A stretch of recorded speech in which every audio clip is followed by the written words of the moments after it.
1. Twists and turns and murder. The Jewel Thief. Tonight was it.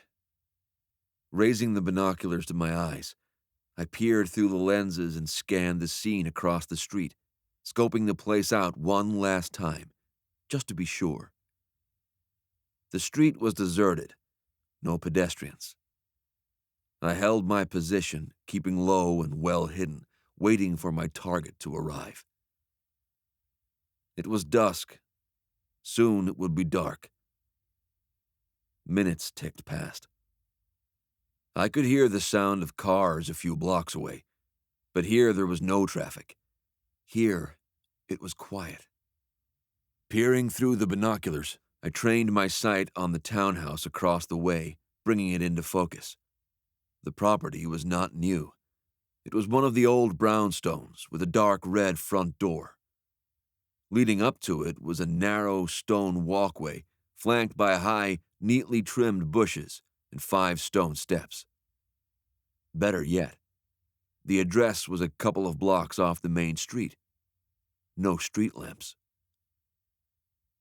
Darkness falling, the air was brisk. A chill wind slipped past, and I shrugged my shoulders and turned up the collar of my leather jacket. I slipped on my black gloves, not only to keep my hands warm as I waited, but also because I needed to be careful. I didn't want to leave any fingerprints. It sounds strange, but I've only been caught once, a few years ago for petty theft, when I had to do a stint of time. The thing is, I learned a lot of tricks of the trade from other guys when I was in. So now, I don't want to brag, but I've got some skills as a thief. Haven't been caught since. I knocked off a couple of stores, but I mostly avoid any place that's got cameras, which is hard because cameras are almost everywhere now. The whole damn world is on videotape, or digitized. Finding places to hit without being recorded these days is hard, so I've turned more to breaking into people's homes. It's surprising how many are still without security systems. Occasionally, I've had to resort to holding people up, stealing their wallets and pocketbooks, things like that. It's not hard to do, especially because I carry a gun, a Glock 9mm. Powerful weapon. I've never had to use it. I just grip it in my hand and point it at them, and the targets just hold up their hands, panic. The targets always give in. But I mean, if I ever had to fire the gun, it would do the trick, blow a person's head off. Most of the jobs I pulled were easy money, but small change. Then I happened to rent an apartment on the 5th floor in the building behind me, back there, with a view out over this street. I rented it after I'd pulled a job, made a bit of green, and needed to keep a low profile for a while. Mostly, I kept out of sight, just going out to the store to get groceries or a 12-pack of beer. Or sometimes, if I was feeling a bit stir-crazy, I'd take a walk around the neighborhood. Maybe it was sheer luck, but I think I must have natural instincts as a thief. Or maybe I've just been doing it long enough, because I started to notice one of the neighbors and knew I'd found my next target. Right away, I checked out of that apartment and moved to another place across town. I couldn't live in the same proximity of the target. I couldn't be seen to have any possible association with her. I needed distance. So I found another place about an hour away. Only, I returned here discreetly to keep surveillance on the target. It helps to know their habits, their daily routines. And I waited. And I planned. Until I was sure I could pull it off. Until tonight. All those other jobs, those were small change. This was big. I glanced at my wristwatch. 7 o'clock. The sun was gone. Night had fallen. The street was dark, the shadows deepening. And there she was, right on schedule. Target acquired. In fact, I had heard the footsteps approaching from the end of the block, then watched as she had appeared from around the corner. She turned and started walking in my direction, down the sidewalk toward her expensive townhouse. She moved slowly, plodding along with short steps. Her shoes were brown leather with short, thick heels, and her feet were slightly pigeon-toed. But I waited patiently. Give her time. She was old, and her hair was silver. She wore a patterned dress that went out of fashion decades ago, and a black shawl draped across her shoulders to keep warm. Her face was lined with wrinkles. It was slightly narrow and withdrawn, with dark rings under her deep-set eyes. To walk, she needed the aid of a metal cane, her shoulders hunched over, her bones frail. Probably she was arthritic. Sure, she was old, but she was by far the richest person I'd ever seen. She didn't flaunt her wealth, so nobody realized it, except me. And of course, she didn't yet know that I knew her secret. She walked the final steps to her townhouse and started up the narrow walkway to the front door. One final time, I looked around, up and down the street, to be certain nobody was watching. The coast was clear. I moved very fast and darted across the street. Just as the lady inserted the key and unlocked the door, I caught her. I came up behind her, fast. I pushed her through and shut the door. Immediately, I turned the bolt lock. She let out a fragile cry, "Oh, dear me," as she stumbled to the floor and her shawl slipped from her shoulders. Nice guy that I am, I helped the old lady to her feet. She kept quiet, didn't say another word because I was pointing the Glock at her. All too easy. Now I just had to find the precious stones. I grabbed the lady by the shoulder and led her from the entryway into the living room. For an old dame with a ton of money, she lived in a rather humble place. A stone fireplace stood across from furniture that looked as ancient as she was. An old rug stretched across the wooden floor, showing off a threadbare couch and 3 rickety wooden chairs. An old bureau stood along one wall, and a couple of faded paintings hung on the other walls. Even the air smelled a bit stale. Anyways, I sat her down in one of the wooden chairs. I reached into the pocket of my jacket and, with the rope I'd brought with me, bound her feet and wrists. Not that she could run away, given her old age, but still. I lashed her feet to the chair. I tied the knots tight, though not as tight as I would have tied them on someone half as ancient. Just secure enough that I knew she couldn't get away. As I finished and pulled tight the final knot, a high-pitched sound rose from outside. 5 quick bleeps. I raised my head as soon as I heard the noise. I knew it was a police siren, but it cut off right away, like a cop had accidentally hit the button for the siren and then switched it off. It freaked me out when I heard it, because I'd only just broken into this place. I felt sure no one had been watching when I broke in, so how could the cops know? How could they get here so fast? Unless maybe I was being set up. Silence. I listened more carefully, and I could hear a car approaching. I turned to the old lady. "Keep quiet," I whispered, raising a finger to my lips and raising the gun in my hand to make sure she followed my instruction and kept her mouth shut.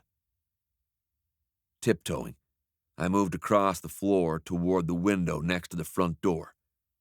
I kept low to make sure I wouldn't be seen, then arose with my back against the wall just beside the window. My hand was steady, ready to fire the Glock at any moment. I leaned over slowly, careful not to be seen, and turned to glance out the window. From this position, I could see across the street, where a police cruiser had pulled up to the curb. On the sidewalk, the cop was talking to one of the neighbors across the street. I don't know what they were talking about, but I knew it wasn't about me, because they shook hands, and the cop was already returning to his car. Halfway there, he started hurrying. He must have received another call.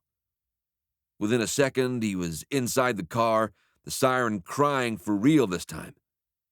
The cop gunned the engine, and the cruiser went rolling past, the red and blue lights spinning into the night.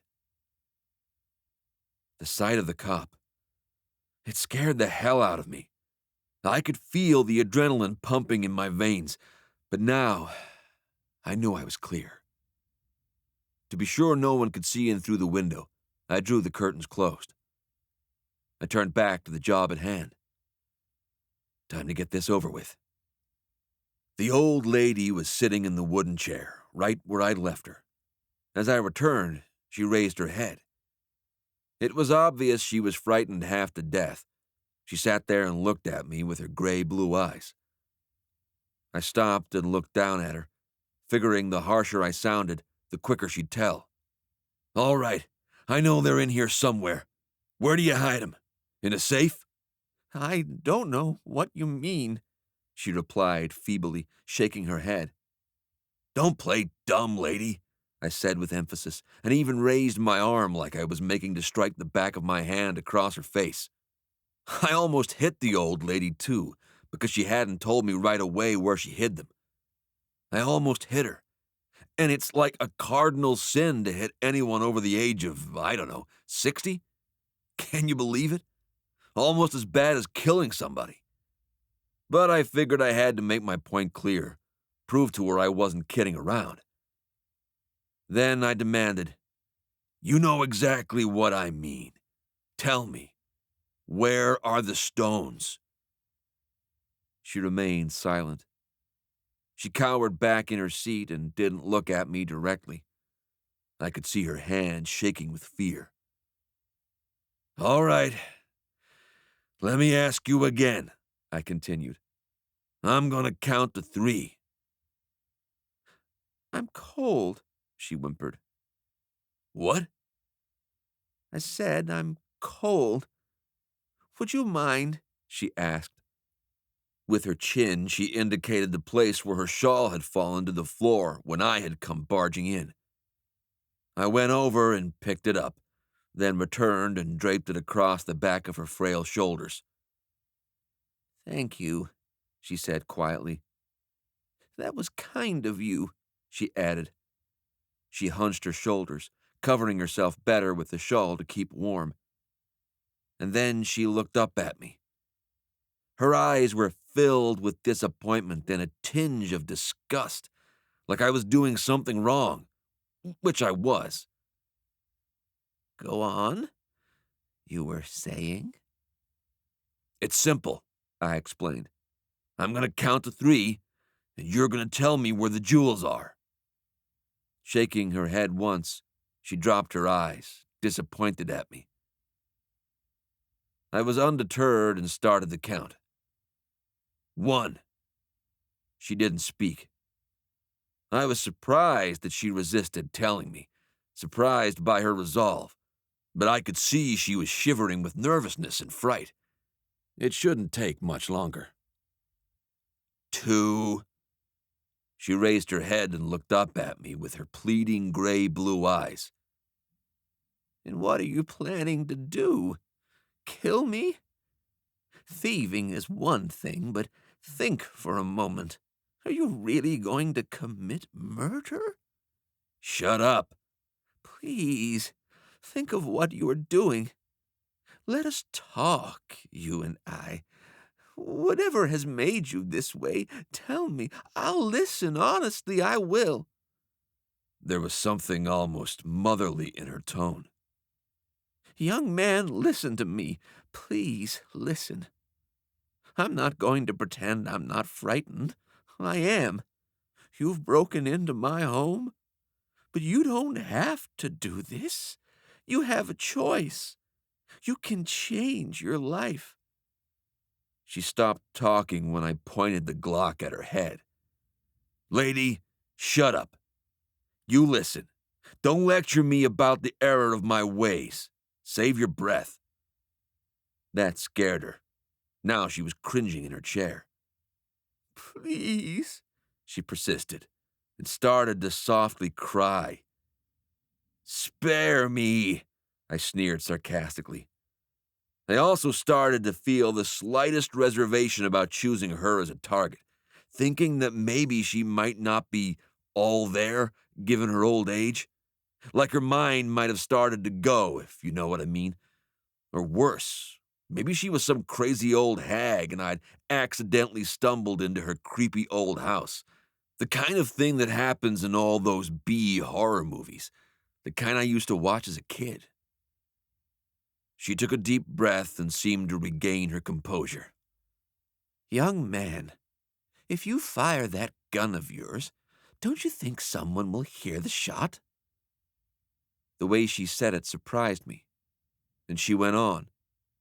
"You don't want to hurt me. Not really, not if you don't have to.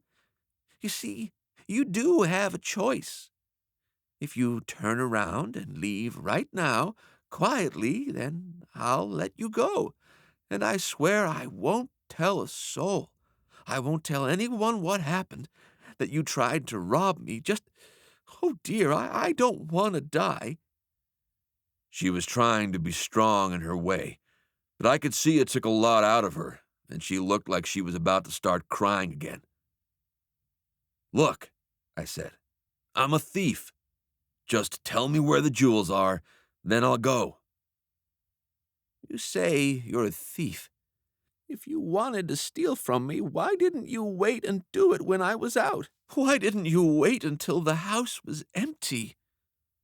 "Because we're talking jewels. The kind I know you don't just leave lying around. No, you keep 'em locked up in a safe. I don't know the combination to the safe. You do." "Actually, young man, I do not have a safe. Even if I did, you're a thief. So can't you just, what's the term, crack it?" "Oh, sure, lady. You make it sound like it's simple to do. Let me tell you, it isn't. And besides, even if I cracked the combo, safes these days are all high-tech. They're wired with silent alarms, so even if I cracked it, the cops would be here in no time." She sat and thought about this for a moment, and remarked, "I suppose you're right. I don't know. But suppose I had a safe, which I don't, but suppose I did, yet I decided not to tell you the combination. What then? You'd shoot me dead with that gun of yours? Then you still wouldn't have what you came for, would you? That doesn't make any sense." "Sure it does, because you either open the safe yourself or tell me the combo." "But what if I don't?" Raising my hand, I waved the Glock to remind her and chambered around. "When I hold this gun to your head, I think you will." "I guess if we're going to be stuck in this predicament together, we ought to properly introduce ourselves. What's your name?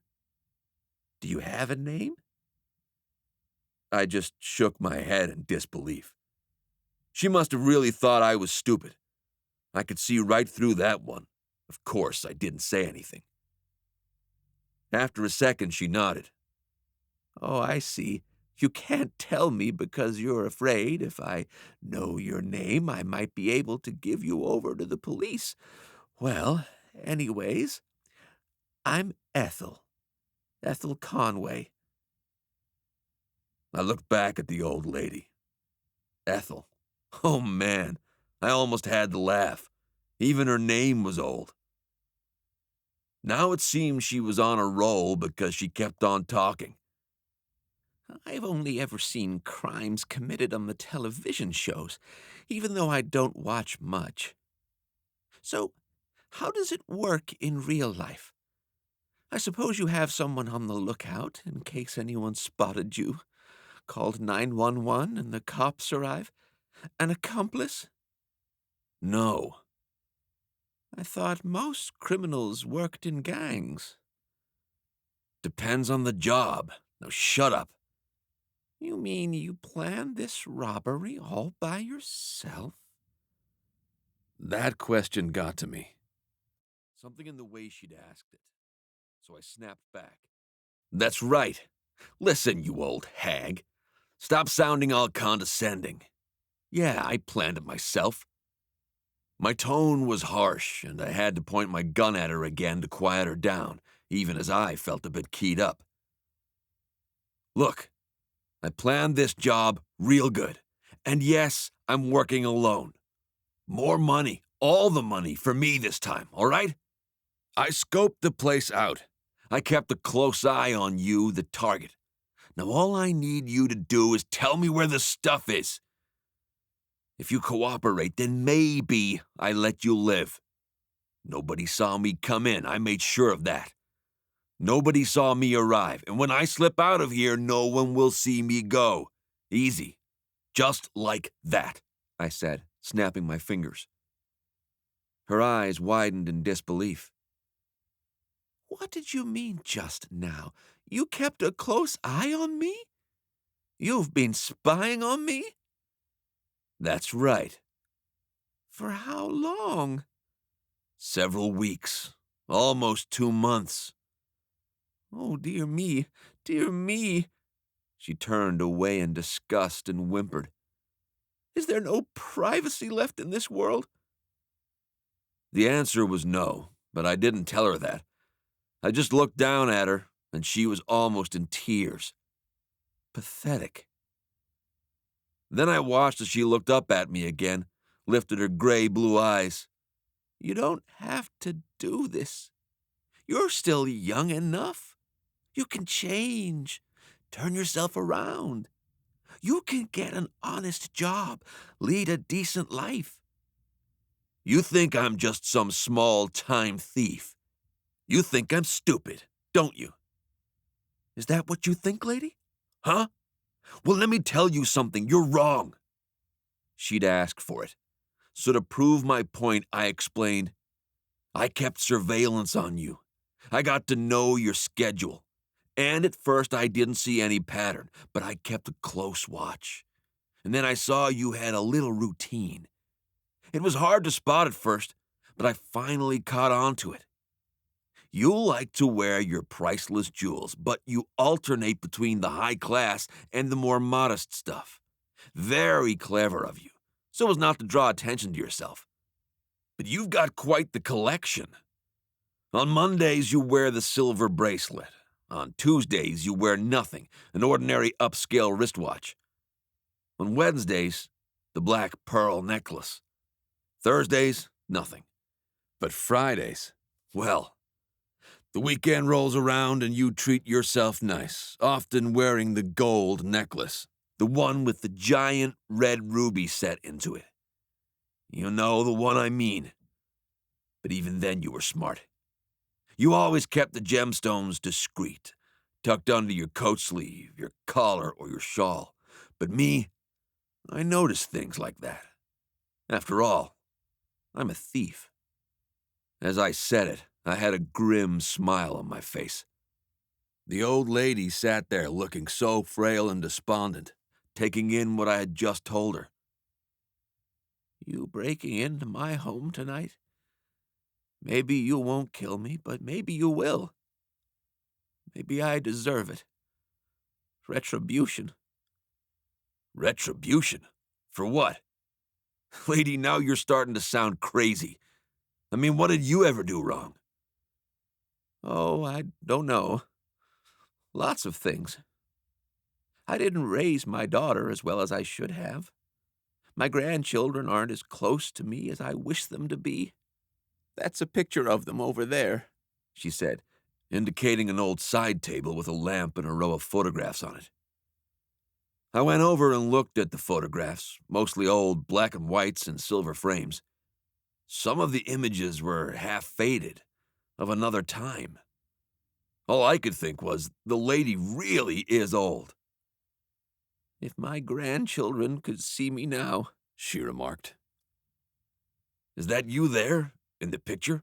I asked, pointing to a faded photo of a young girl dressed up like Charlie Chaplin, with a mustache painted on her face and standing on a wooden theater stage. Yes, that was me, She said sadly. when I was a little girl. Long before you were born, I used to dream of being an actress. In my early teens, I was on stage in the local theater. Small time, bit parts. I dreamed big, but no, I never made it to Broadway. How quickly the years pass. That was a long time ago. She smiled slightly, reminiscing. Then her expression went sad again. And I haven't been going to church as often as I should for the past year. Mostly these days, I am alone. Oh, man, church even. But as I looked at her in her old age, with her tired gray-blue eyes, I actually started to feel kind of sorry for her. Something else happened, too. Something she had said a short while ago finally struck a chord in me. The part of me really did wish my life had turned out different. She was right about that, I thought. It's true. Look, lady, Ethel, I am sorry. Just tell me where the jewels are and this'll all be over, okay? But if you do steal them, then it really is over. Don't you see? I'm sure this is not the life you want for yourself, is it? You can still change. You must have some sense of personal responsibility for your actions. I stood there, looking at the gun in my hand, then looking at where I had tied her in the chair, thinking seriously about what she was saying. A few seconds passed, and she spoke as calmly as she could, under the circumstances. You seem to think I'm some sort of rich lady. But no, I'll be totally honest with you. All the jewels I own, they are all fakes. Costume jewelry. Sure, they look pretty, but they are not the real thing, I assure you. The way she spoke, I was sure she was telling the truth. 99% sure at least. Oh man, I started to feel completely foolish. To think I planned this whole job for nothing. But I had to be 100% sure, and persisted. Those necklaces look like the real goods to me. I told you. I kept watch on you for quite some time. Weeks even. I could tell by the way you kept your jewelry hid, tucked under your sleeves. To me, that was a bit suspicious. Why would you do that unless you knew they were worth something? But you didn't want anyone else to see them and find out. I'm sorry, but you're sadly mistaken. I know you're a thief, desperate for money. You were imagining. Somehow you got it into your head that my phony jewelry might be your big break, so you could strike it rich. Tell you what, why don't you just give the pieces to me and I'll be the judge of whether they're real or not? Young man, let me tell you something else. Look at this room. Look around you. If I had all the money you suppose I have, do you think I'd be living here? In a small townhouse? This place? Heck no. I'd sell those jewels in a minute and go and buy myself a nice big house. A woman your age? Maybe you did have a big house once and sold it because it was too much to take care of by yourself, all alone. Maybe you downsized. Look around you. Look at these rooms. All this old wooden furniture. Does it look to you like I'm rich? Am I some Queen Elizabeth with crown jewels? Heavens, no! I glanced around and had to admit she'd made a point. The place was comfortable, sure, but it wasn't exactly a palace, if you know what I mean. There was just an old wooden floor with an oriental throw rug, a couple of paintings on the walls. The furniture was old. Even the wooden chair she was sitting in creaked. I mean, if I had all that money, I'd have the whole place decked out with the latest and a huge flat-panel plasma TV on the wall. No, you sure ain't living like a queen. Please don't kill me, she whimpered again. Look, it's not like I want to kill you. I don't. Not if I don't have to. All you have to do is cooperate. Because if you don't, then you leave me no choice, you see? I'm not leaving until you tell me where the stuff is, and I've got the jewels in my hand, I said, clenching my fist. She persisted. Even if they were worth anything, which they aren't, what would you do? What is all that money going to buy you? Maybe you'll spend it fast, but just think of what you will have lost. Yes, no matter what you might have gained in riches, you will have lost far more. I know. I'll have lost my chance at redemption, I said. And then a thought occurred to me, and I added, if the jewels are all fakes, then why don't you just tell me where they are? She stayed silent, looking at me like she'd been caught in a lie. I can't do that. Ha! And why not? Because they're genuine after all, right? No. They are fakes. All of them are fakes. Except one. It's not worth much, it isn't, but it is real.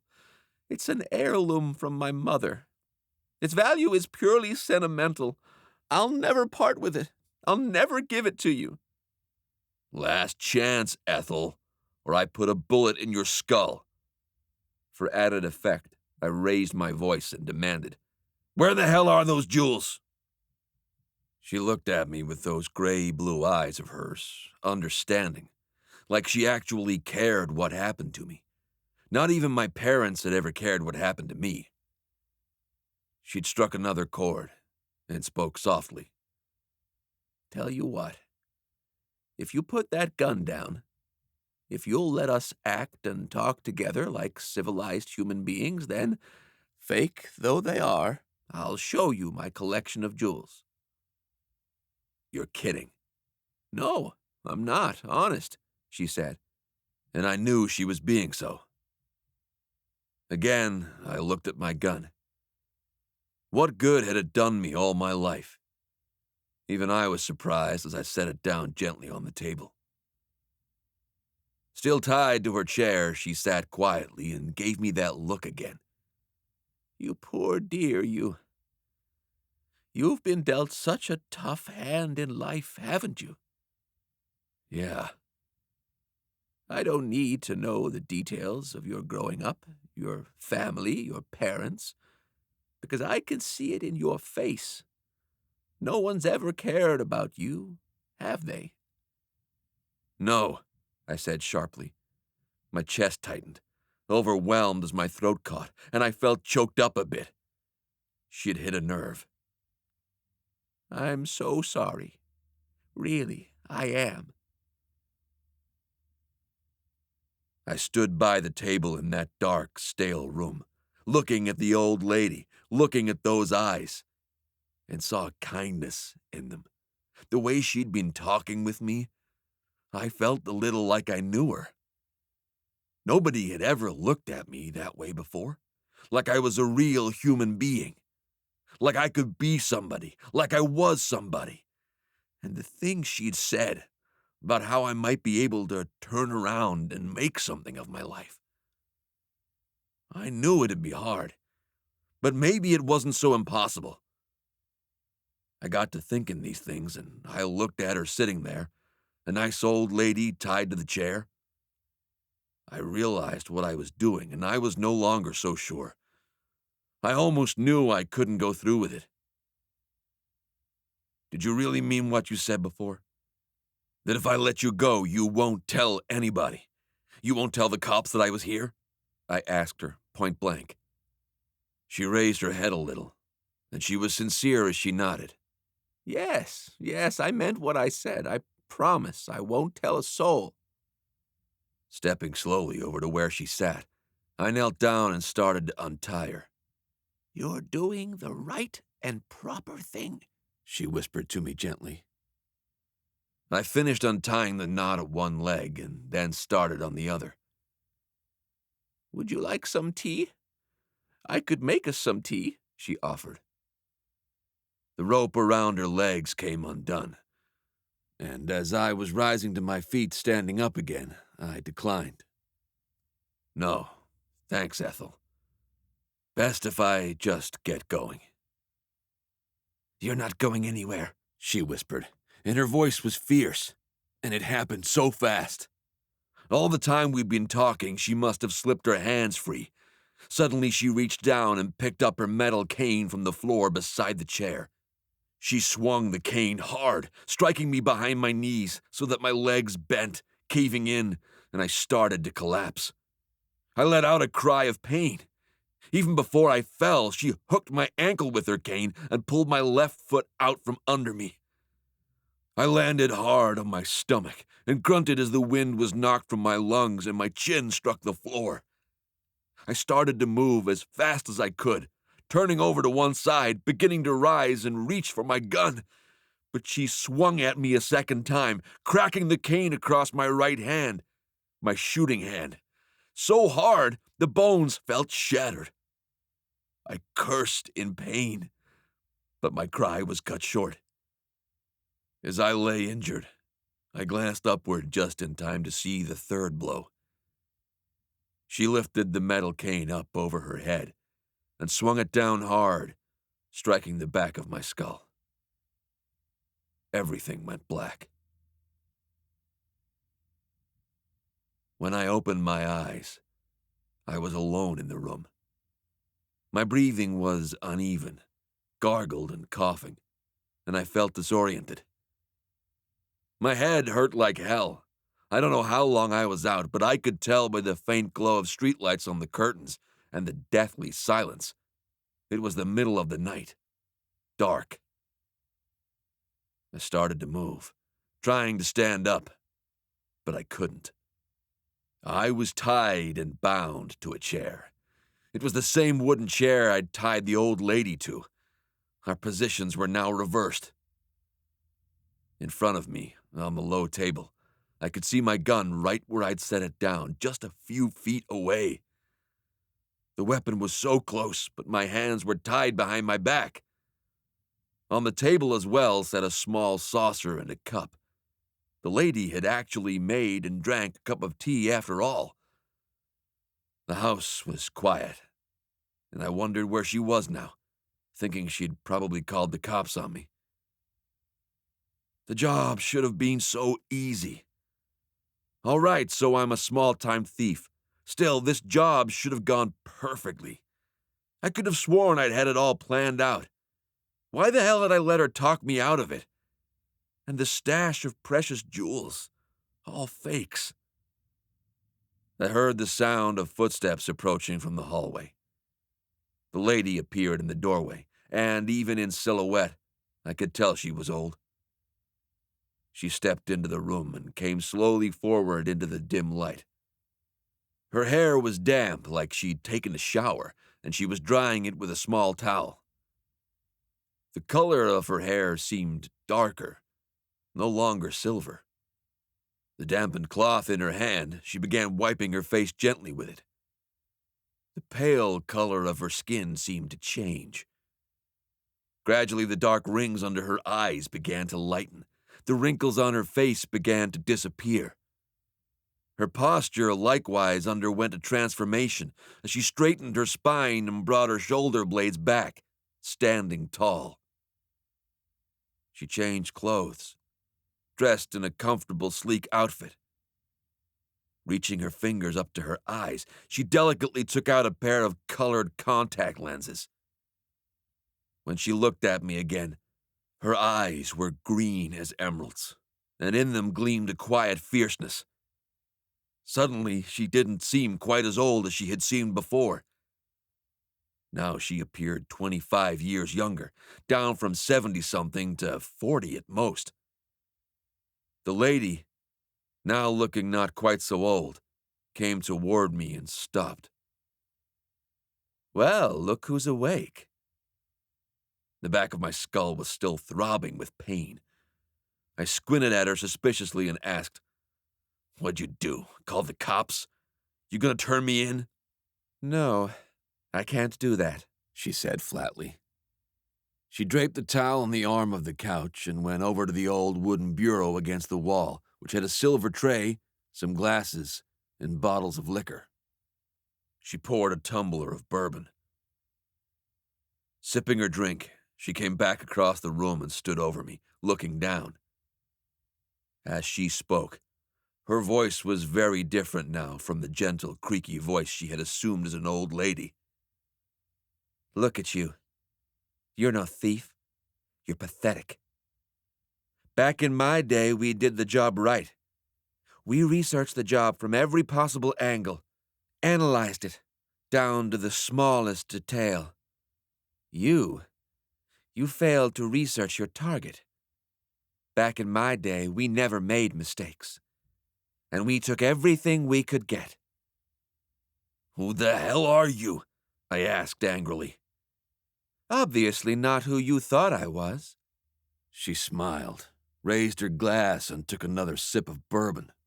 Her eyes narrowed and were terribly keen. "I'm a thief.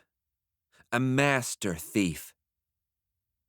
I sat there, looking at her, shaking my head in disbelief. And I was sure her name wasn't Ethel. Her old lady disguise had been ingenious. As she stood there now, I saw that she wasn't tall. She was almost petite, and very lean and fit. It was the kind of lithe, feminine dancer's body that could easily slip in and out of windows. "You see, I really did always want to be an actress. But my stage wasn't in the theaters of New York or London. All those poor struggling actors. No, my stage was larger, international, and far more lucrative. Tell you what," she said calmly, "since you went through all that effort to break into my home, I think you deserve some reward. But only if you promise to keep quiet. Promise?" At first, I didn't answer, and I felt uneasy, trapped, and just wanted to get out. Rather than staying quiet, I struggled in the chair. The ropes cut and burned into my wrists. I called out, "Help! Anyone!"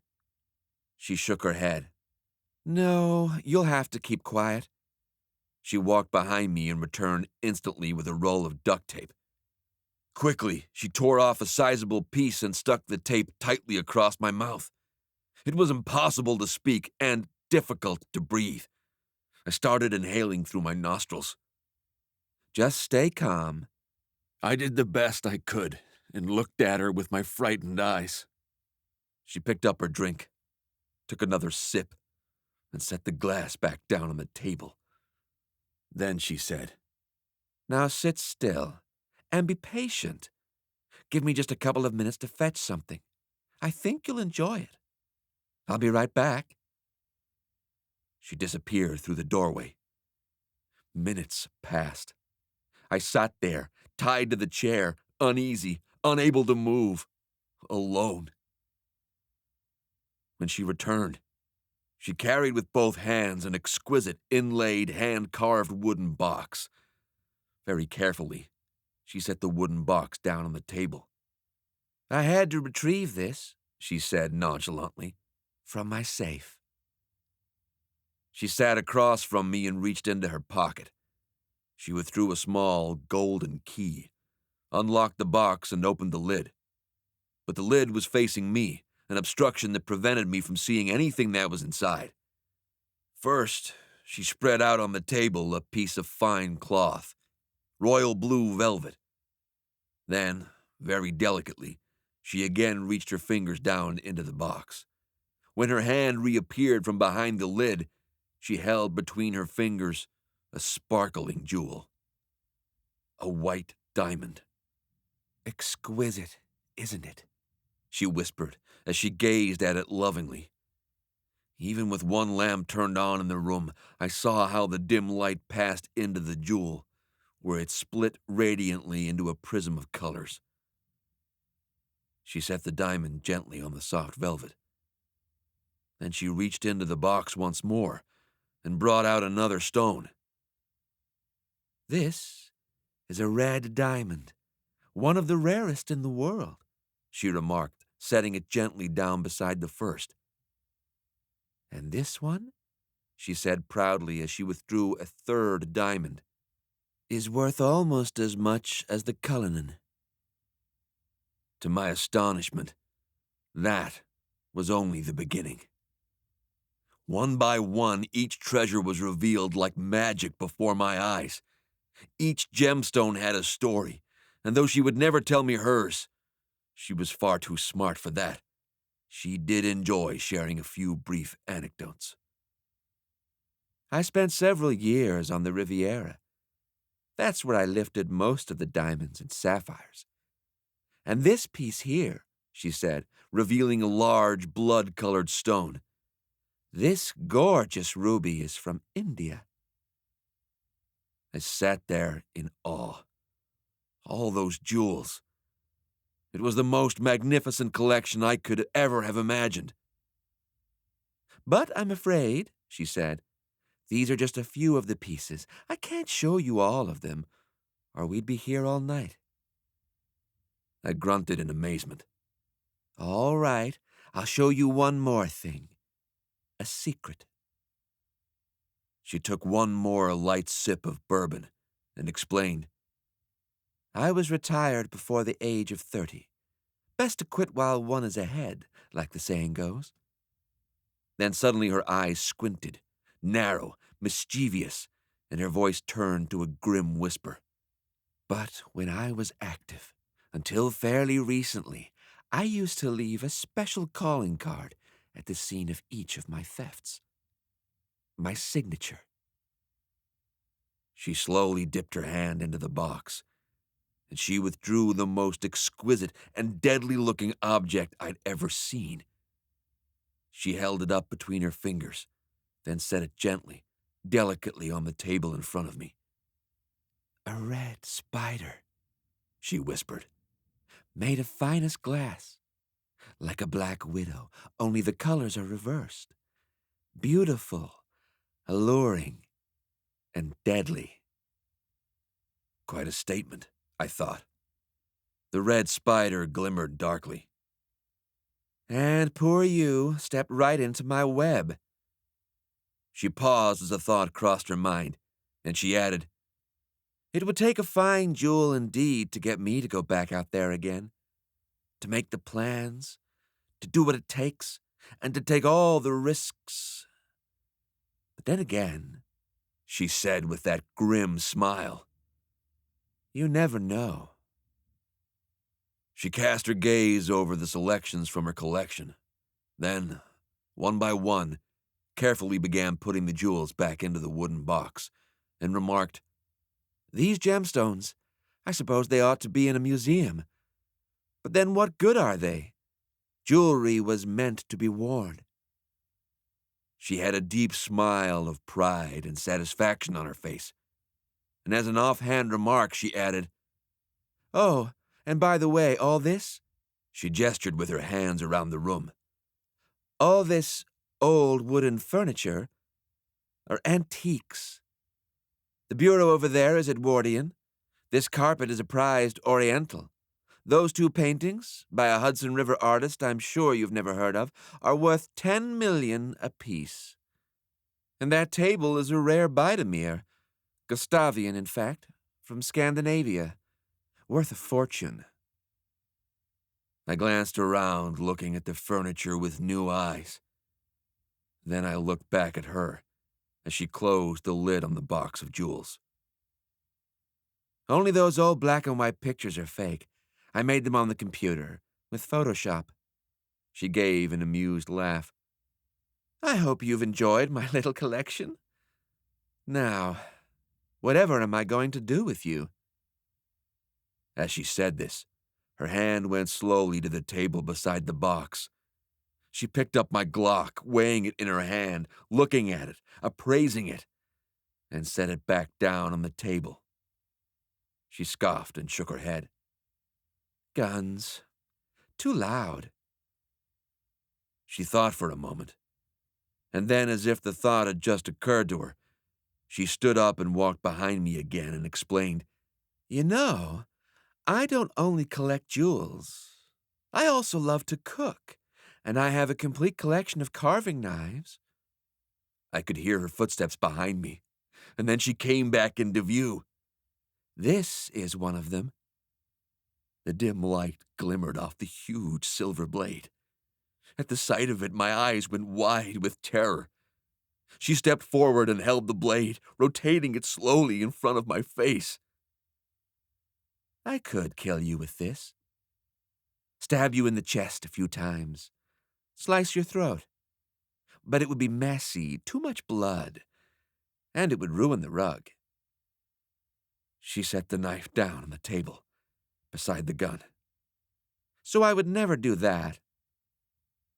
I was still in a tough spot, sure, but I relaxed my shoulders a bit as I watched her put the knife down, thankful she wasn't going to stab me with 9 inches of steel. Then she looked at me and added, "No, only a small-timer like you would use a gun or a knife. Those are the only weapons that occur to you. I must tell you there are better ways, professional ways of getting rid of people. I'll be honest, I don't like to do it, never have, but you don't leave me much choice." By now, she had finished her glass of bourbon, and she went over to the bottles of alcohol.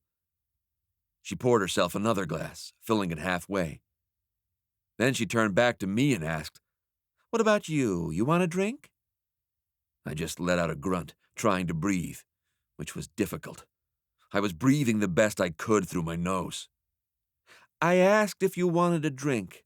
"Oh, I know you do," she said with a slight smile, answering for me. From the bar tray, she picked up another bottle, the one next to the bourbon. With the bottle in hand, she started to walk slowly across the room toward me. When she was halfway across, she reached for the towel draped on the arm of the couch and took it up. Then she held the cloth against the mouth of the bottle and, with a tilt, poured some of the alcohol into the fabric, dampening the cloth.